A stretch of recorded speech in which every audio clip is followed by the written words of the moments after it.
One of the things that people looking in at this season right now are going to say is, all right, this is an opportunity for your team to be able to come back from where you were. And I think you were quoted as saying this could end up being a great story.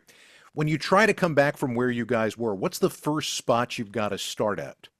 There's a fine line between looking too far ahead and then being short-sighted. I think we understand what's at stake in the long term, but we have to focus on winning 1 week at a time.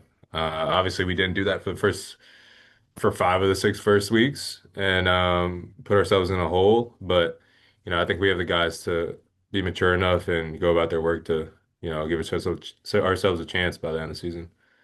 I know nobody likes to blame what's going on personnel and on injuries, but how much of what you guys were doing defensively or not doing defensively had to do with the fact that so many guys were out?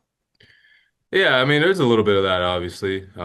It's hard to replace certain guys for sure, but even before when we had a fully healthy team, we still were struggling on defense. So no matter who's out there, just philosophically and execution wise, we needed to get it right, and I think we're on the right track. Still feel like we have a long way to go, but we're making progress, and we're trying to peak at the right time, which is hopefully giving ourselves a chance going to the playoffs. How much better is your defense? How much better are you when you get an opportunity to play closer to the line of scrimmage? I feel like I have a multitude of things that I can do pretty well. I do feel like I affect the game differently when I am at nickel or dime or wherever it may be than when I'm playing safety. That's obviously just comes with the position that's being played. You get put in different positions, whether it's playing man and slot or blitzing or dropping down, going to a half or something like that. But as a deep safety, I feel like I try to get everybody aligned and get everybody on the on the right communication and all that stuff. But I do enjoy it. I enjoy doing both and just whatever coach is asking me for the week. Do you also enjoy I guess, the variety of being able to run from a lot of different spots on the field and affect a lot of different parts of the game? Yeah, I think it brings our brings some duality to our defense and just some unpredictability that we throw at the offense and different looks and guys on the other side of the ball in this league are too good to just kind of line up in the same thing and show them the same thing over and over again. They'll eventually figure it out. So we have some things here and there that we're putting in and have put in the past few weeks that hopefully keep the offenses on their toes. Be honest with me.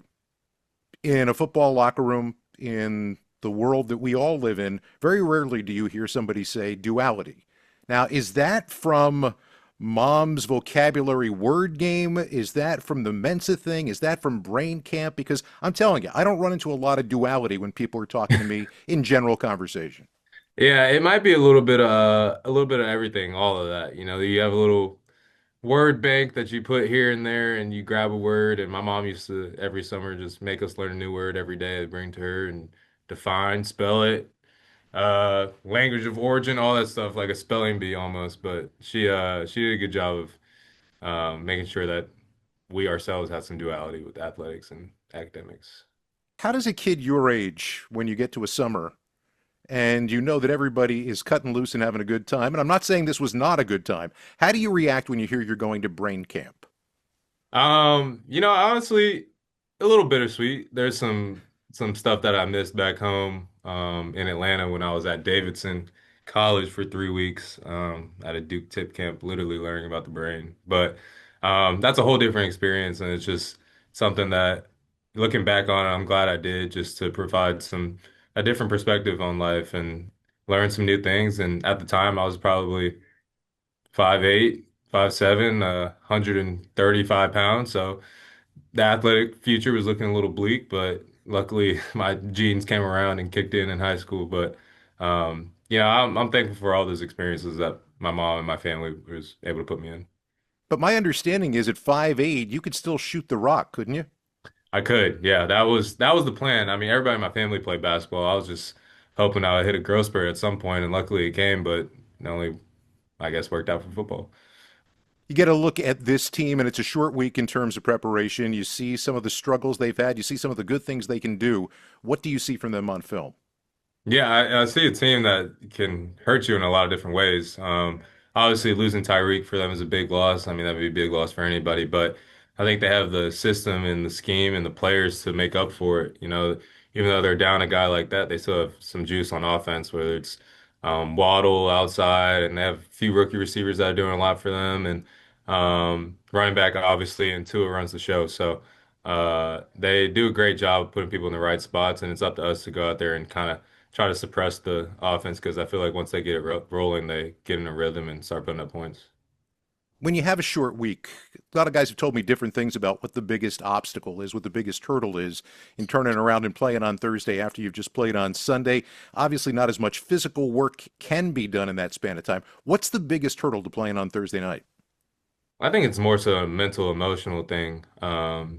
You've invested so much in the previous week into a game on Sunday, which, we did the Bears, and you win, and it's a great high, but you come in the next day, don't even watch the film really, and get to the next opponent. And I feel like that turnover time is somewhat of a shock sometimes going into the game. And, we're creatures of habit, and we go into a week and understand what our schedule is going to be. And Thursday games kind of throw a wrench into that. So, yeah, I think it's all about mental preparation, and the team out there who doesn't shoot themselves in the foot usually gets the win on Thursdays. So it's up to us to be polished and be sharpening all our skills and thinking, and then, reward yourself with a longer weekend.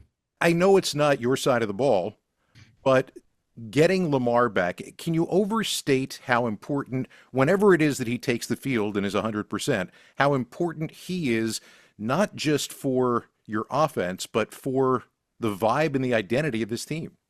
Yeah, I mean, it's huge for us. I mean, he's the pinnacle beacon, whatever you want to call it, of this franchise, and he has been for so long and will be for in the future.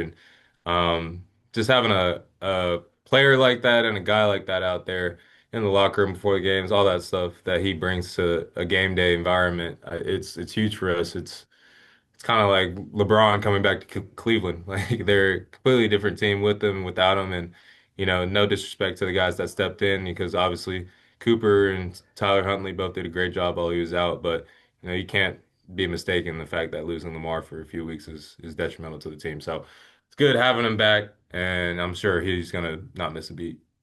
You were in an elevator with LeBron. You clammed up. You didn't say anything. He was your hero. Did you ever? Please tell me you met him again. I have not. No, I have not. I have not. Oh, But he did give me a shout out. Somebody sent me some TikTok video and he gave me a shout out, and that was the day before I signed my extension.